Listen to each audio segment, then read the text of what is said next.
자, 다음 질문입니다. 일본에 자주 가시면 비행기 등급도 높겠네요. 자, 이게 제 비행기 등급입니다. 자, 대한항공은 모닝캄, 아시아나는 다이아몬드입니다.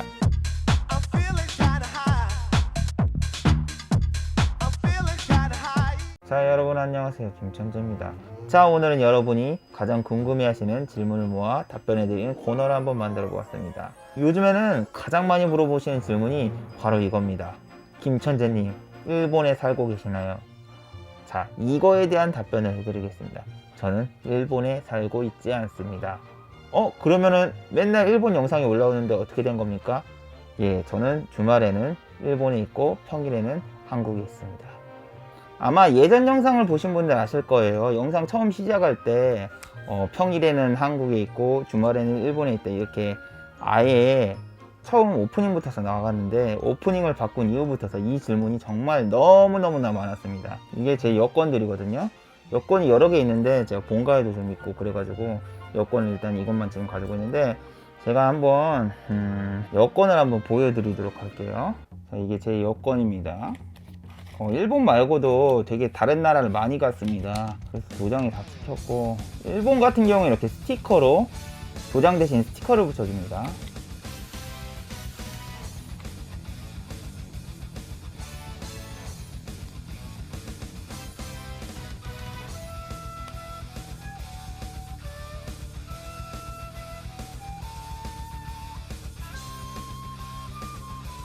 일본 같은 경우에는 이렇게 스티커를 붙여주는데, 저 같은 경우는 이런 적이 한번 있었어요. 여권에 도장을 찍을 때가 한 군데도 없어가지고 입국 거부를 당했습니다. 전 정말 열받았던 게, 입국 거부를 시킬 게 아니라 처음부터 출국을 시키질 말지 왜 입국을 못하게 됐나, 그게 정말 열받았습니다.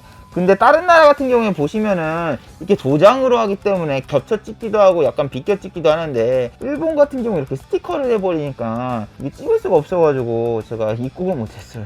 자, 참고로 하나 말씀을 드리겠는데, 저는 주말마다 일본에서 생활을 해도 다음 4가지 조건에 해당되는 한 가지라도 있으면 저는 일본에 가지 않습니다. 일본에 가지 않는 조건, 그 첫 번째는 저는 일본에 가서 동호회 활동만 합니다. 일본에 가서 동호회 활동을 하는데, 그 동호회가 쉬는 날에는 일본에 가지 않습니다. 그 동호회는 한 달에 한 번 휴일이 있습니다. 고로 한 달에 한 번은 일본에 가지 않습니다.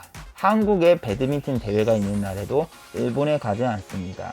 그 전주에도 만약에 배드민턴 대회가 있는 그 전주도 일본에 가지 않습니다. 그거는 제가 주말에 일본을 가버리면은 한국에 있는 파트너에 대한 예의가 아니라고 생각되기 때문에 저는 한국 배드민턴 대회가 있는 날에는 일본에 가지 않습니다. 자, 그리고 두 번째, 제가 피곤할 때, 그리고 또 제가 일본 말고 다른 나라로 여행을 떠날 때, 그럴 때는 일본에 가지 않습니다. 제가 옛날 같은 경우에는 거의 1년치 항공권이라던가 아니면 배편 등을 얼리버드라던가 이런 걸로 좀 거의 3개월마다 미리미리 예약을 했는데, 중요한 게 제가 다리를 다치거나 정말 힘들 때는 갈 수가 없는 상황에서도 억지로 가다 보니까 너무 힘들어서 안 되겠어요. 그래서 저는 다른 나라를 여행을 가거나 아니면 너무 힘들 때는 일본에 가지 않습니다. 자, 마지막 4번째, 저는 여름에는 일본에 잘 가지 않습니다. 저는 일본에 살 때도 정말 일본은 한국보다 너무 덥고 습기가 너무 높아서 생활하기가 힘들었습니다. 그리고 실내 또한 에어컨을 절전으로 틀어놓기 때문에 별로 시원하지도 않습니다. 그렇기 때문에 여름철에는 저는 일본에 자주 가지 않습니다. 자, 그리고 여기서 여러분이 알아두셔야 될 것은, 일본 같은 경우에는 무비자로 90일까지 있을 수 있습니다. 90일을 초과하면은 불법 체류자가 되기 때문이죠. 그 대신에 90일 초과 전에 한국에 한번 다시 들어오고 다시 나갈 경우에는 또 90일을 체류할 수 있습니다. 즉 무비자로는 일본과 한국을 왔다 갔다 해서 총 180일을 일본에서 생활을 할 수 있습니다. 하지만 입국 총 기간이 180일이기보다는 왔다 갔다 일본에 갈 수 있는 횟수 제한도 있습니다. 횟수 제한과 그리고 체류 기간 제한이 총 누적이 되기 때문에 이 두 개가 걸릴 경우에는 불법 체류자로 잡히기 때문에 그 다음부터서는 몇 년간 일본에 갈 수가 없습니다. 자, 그렇기 때문에 2박 3일간 매주 일본을 왔다 갔다 해버리면은 오버스테이가 걸리기 때문에 일본에 있을 수가 없습니다. 그렇기 때문에 중간중간에 피곤할 때는 안 가거나 여름철에 안 가거나 이렇게 쉬어줘야지 자유롭게 출입을 할 수 있습니다. 어차피 다 못 가기 때문에 그 뒤를 다 꽉 채워서 갈 수는 어차피 없습니다.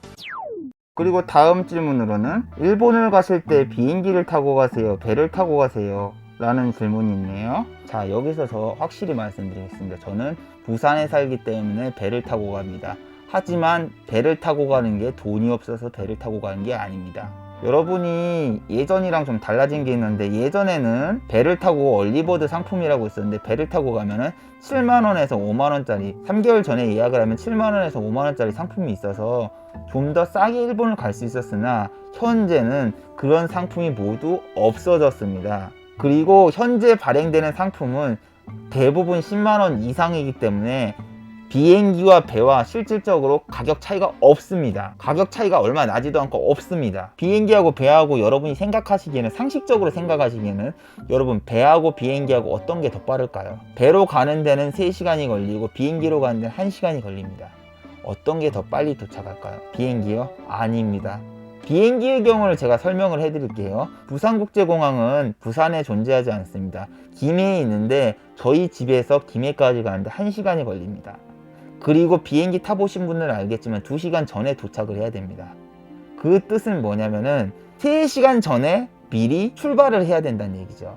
그리고 김해공항에 가보신 분들은 아실 거예요. 주차할 공간이 없습니다. 주차되는 차가 나오길 기다리거나 아니면 외부 주차장을 이용을 해야 되는데, 거기서 소모되는 시간도 장난이 아닙니다. 그리고 또 한 가지, 입국 수속을 할 때도 시간이 오래 걸리고, 수화물 같은 경우에는 지금 무게 제한이 없고 가볍게 갈 수 있는 반면, 비행기 같은 경우에는 엄격한 무게 제한과 그리고 스프레이라던가 물을 가져갈 수가 없습니다. 기내에는. 저 같은 경우에는 배드민턴을 치기 때문에 스프레이 파스라던가 각종 스프레이를 들고 가고, 또한 음료수라던가 물을 항상 챙겨가는데, 비행기를 탈 경우에는 그걸 가져갈 수가 없기 때문에 불편함도 있기 때문에 저는 배를 이용하는 겁니다. 배를 이용할 경우엔 말이죠, 배가 출발하기 30분 전에만 터미널에 도착을 하면 됩니다.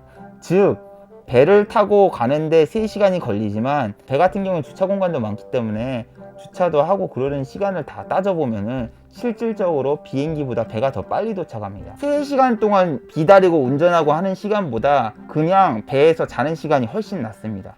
자, 그리고 부산 같은 경우에는 땡처리 항공권이 거의 없습니다. 지방에는 땡처리 항공권이 거의 없고, 두 번째로는 땡처리 항공권은 주말에 가는 항공권이 없기 때문에 땡처리 항공권을 탈 수가 없습니다. 다음 질문 한번 보겠습니다.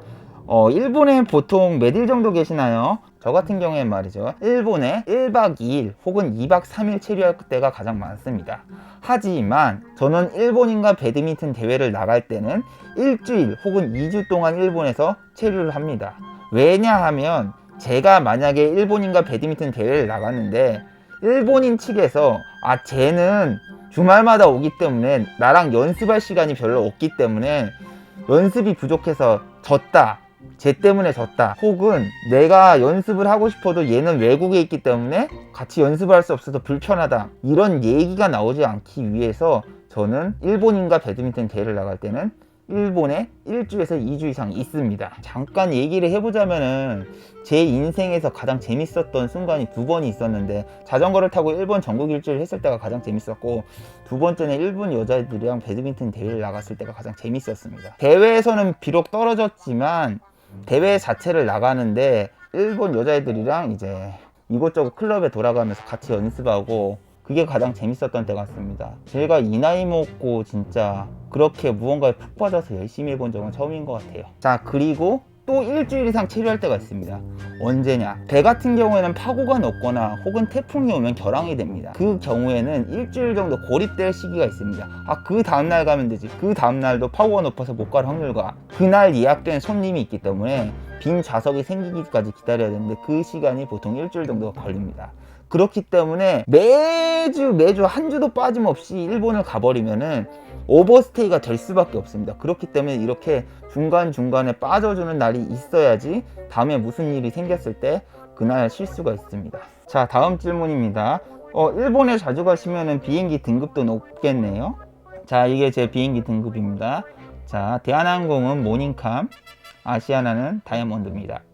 이거는 일본 가는 비행기를 많이 타서 등급이 이렇게 된 게 아니라, 제가 일본 말고도 유럽이라던가 미국, 다른 나라도 되게 많이 갑니다. 그렇기 때문에 비행기 등급이 높은 거지, 일본은 20번 간다고 해서 모닝캄이 되거나 아니면은 다이아몬드 회원이 되거나 그러지는 않습니다.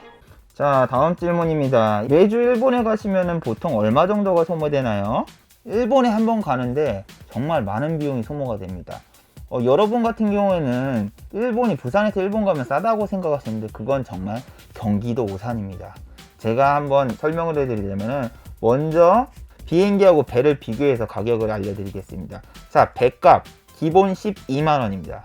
왜냐하냐, 가장 싼 티켓은 주말에 없습니다. 주말에 없기 때문에 12만원이 드는데, 여기서 또 유류세하고 보드세라는 게 추가가 됩니다. 2만원 정도가 추가됩니다. 14만원입니다.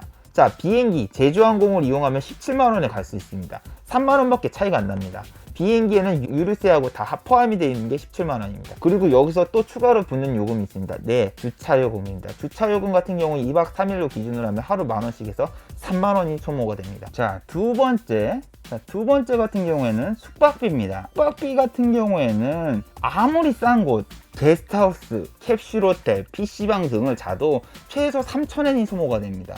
3,000엔이면 우리나라 돈으로 3만원 정도입니다. 그리고 추가로 세탁비가 드는데, 세탁비 같은 경우에는 코일란돌이나 여러가지 세탁하는 데 빨래방이 있는데 거기서는 약 500엔 정도가 소모가 됩니다. 그래서 이틀 정도 빨래를 하기 때문에 만원 정도가 소모됩니다. 자, 세 번째로는 식사에 대해서 말씀드리겠습니다. 제가 식사 같은 경우에는 원래 유튜브에 먹방 촬영을 하기 전에는 요시노야라던가 마츠야 막 그런 싸구려 음식점에서 그냥 대충 먹고 나가는 경우가 되게 많았습니다.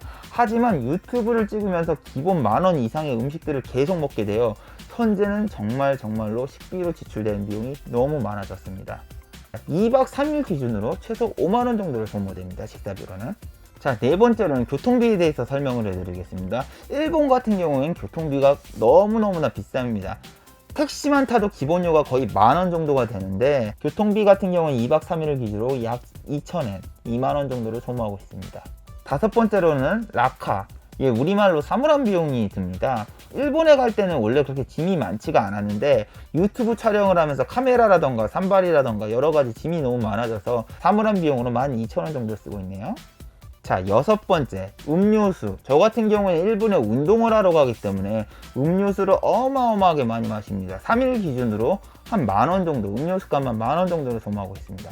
자, 그리고 일곱 번째, 영화관. 저 같은 경우에는 일본어 전공을 했기 때문에 일본어 드라마라던가 일본어 영화 같은 경우는 그냥 볼 수가 있습니다. 일본 영화관 같은 경우에는 일반 기준으로 1,800엔, 그리고 주전부리를 같이 사서 가면은 2,000엔 정도를 쓰고 있네요. 자, 마지막으로는 동호회 활동비가 있습니다. 일본에서 동호회 활동을 하는데 얼마 정도가 될까요? 자, 일본에서 동호회 활동을 하는데 첫 번째는 회비가 있고, 두 번째로는 회식비라던가 혹은 잡비가 이렇게 소모가 됩니다. 일본에서 회비 같은 경우에는 한 달에 2만원씩 내고 있습니다. 자, 여기에 나온 거를 다 제가 한번 계산해서 불러드리도록 하겠습니다. 자, 교통비만 하면 17만원, 그리고 숙박비 6만원, 식사 5만원, 일본에서 교통비 2만원, 동호회 활동비 2만원, 코인라커 12,000원, 영화관 2만원, 음료수 만원, 세탁비 포함해서 총 40만 7천원이 나옵니다. 여기서 또 물건을 사거나 다른 거를 또 추가하면 돈이 많이 들겠죠. 그래서 2박 3일 일주일에 일본에서 제가 가서 쓰는 최소 비용은 40만원 정도가 되겠습니다. 한 달에 일본에서만 쓰는 돈이 100만원이 넘어가네요. 어이구야. 여러분, 이런 생활이 부러우신가요? 아닙니다. 여러분, 이런 생활이 절대 부러워하실 필요가 없습니다. 저는 말이죠, 여러분이 훨씬 더 부럽습니다. 제가 매주 일본을 가는 이유는 딱 한 가지밖에 없습니다. 한국에 있으면은 주말마저 집에서 주식 생각만 하기 때문에 주식 생각을 안 하기 위해서라도 일본에 가는 겁니다. 그리고 주식으로 번 돈은 그 돈을 출금해서 진짜 써야지 그 돈이 내 돈이 되는 겁니다.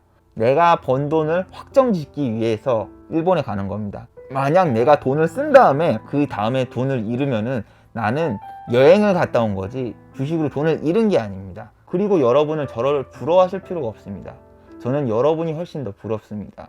이 나이를 먹고 지금 결혼도 못하고 여자친구도 없고 집에 와도 나를 반겨주는 사람은 아무도 없고 몸이 아픈데 내 곁에 아무도 없을 때, 그럴 때 정말 크나큰 슬픔과 외로움을 느낍니다. 결혼하시고 이미 자식이 계신 분들은 저를 절대 부러워하실 필요가 없습니다. 저는 돈으로 이룰 수 없는 그런 행복을 가지고 있는 여러분이 부럽습니다. 자, 어떠셨나요? 영상을 잘 보셨으면 좋아요, 구독하기 많이 눌러주시고, 자, 저는 더 좋은 영상으로 여러분에게 찾아뵙도록 하겠습니다.